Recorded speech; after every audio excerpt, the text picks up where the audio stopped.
매출도 떨어지고 제 영업이익도 떨어지고 총체적 난국이었죠.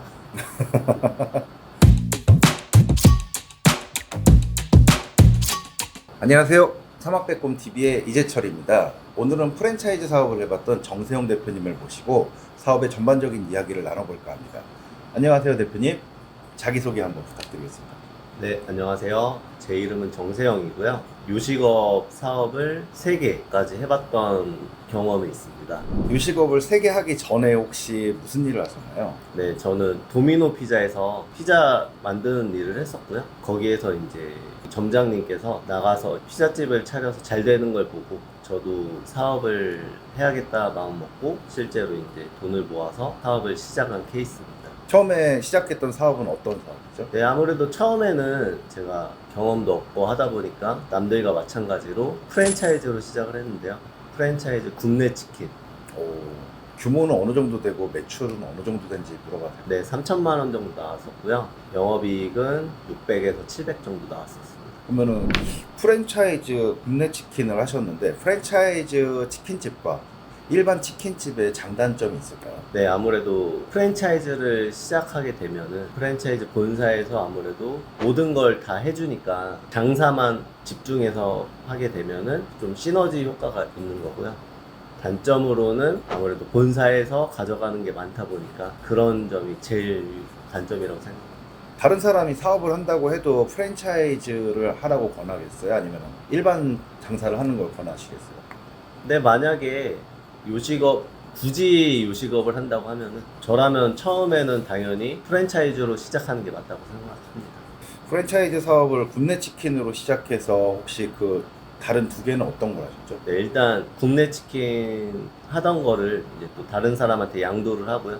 제 이름을 건 JS 피자라고 군포에서 시작을 하고 광명으로 이제 2개로 늘려갔다가 결국에는 이제 2개 다 접게 됐죠. 왜 처음에 하실 때부터 매출이 잘 안 나오던가요?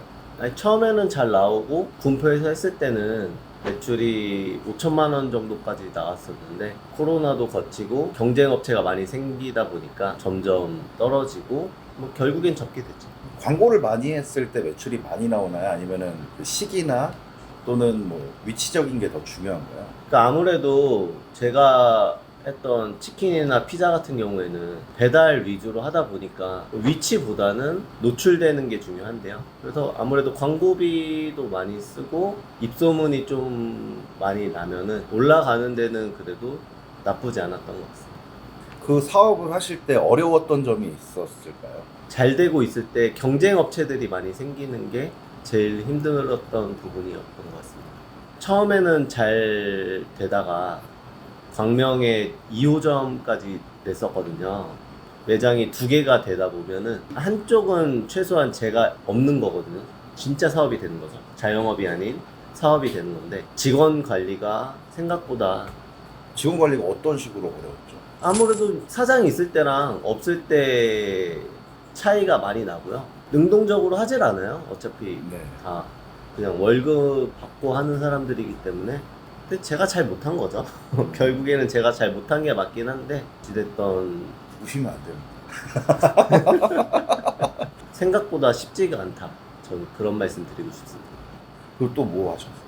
피자집 이제 같은 JS 피자 제가 네. JS 피자 브랜드를 했는데 2호점을 낸 거죠. 그 피자빵 피자빵. 사업은 간단하게 그러니까 일종의 실험을 해본 거죠. 경쟁 업체가 많이 생겼잖아요. 피자 같은 경우에는 누구나 다 할 수 있단 말이죠. 남들이 하지 않는 나만의 고객들이 뭐 니즈에 맞는 제가 생각을 해서 기존에 팔지 않았던 방식의 피자빵을 만들어서 막 유튜버 분들도 막 찾아가서 먹는 그런 피자빵이 돼서 근데 그때 당시에 직원이 얘기를 하는데 요즘에 유튜버분들이 와서 먹게 되면은 되게 잘 된다. 그때 당시에 그 야식인님 한번 촬영을 해주시면 안 되겠냐 여쭤봤더니 흔쾌히 되게 좋으신 분이시더라고요. 그때 좀 살짝 늘었었는데 결국에는 그것도 접었죠.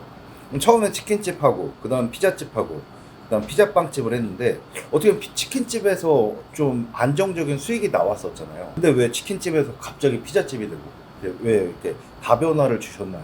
프랜차이즈를 시작했기 때문에 거기선 한계가 있어요. 본사에서 가져가는 비율이 고정비가 있기 때문에 거기서 더 부가적인 수익을 창출하기에는 제 생각에는 맞지 않다 생각했고요. 두 번째 이제 피자집으로 넘어갔을 때는 이제 제가 이게 잘 되면 나중에는 이제 프랜차이즈 사업을 생각을 하고 시작을 하게 됩니다.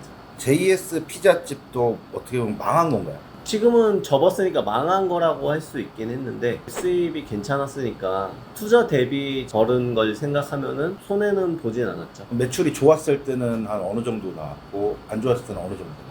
처음에 시작을 하면은 한 달에 500도 못 팔았던 것 같아요. 점점 배달의 민족의 리뷰도 쌓여가면서 매출이 많이 나왔을 때는 5천만 원까지 나왔었는데 그때 당시에는 프랜차이즈가 아니고 영업이익이 한 1,500만 원까지도 나왔을 때가 있었는데 근처 피자집들이 많이 생기면서 매출도 떨어지고 제 영업이익도 떨어지고 총체적 난국이었죠.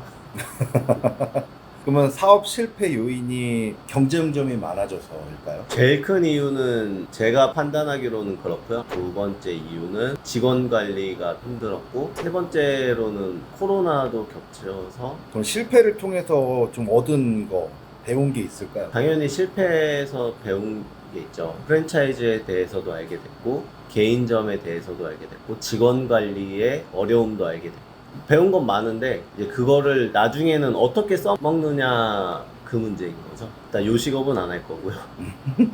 요식업은 안 할 거고요. 요식업 하시는 분들이 다 힘드세요. 인건비도 그렇고 식자재 비용이나 고객들이 생각했을 때는 음식값이 왜 이렇게 비싸? 배달비는 왜 이렇게 비싸? 자영업자분들 입장에서는 배달비보다 배달료가 더 많이 나가고요. 내시는 금액에 비해서 식자재 비용이라던가 들어가는 비용들이 생각보다 많아요. 경쟁에서 살아남으려면은 본인 인건비마저도 포기하고 하는 경우가 많아요. 그래서 제 생각에는 지금은 일단 요식업은 좀 아닌 것 같습니다.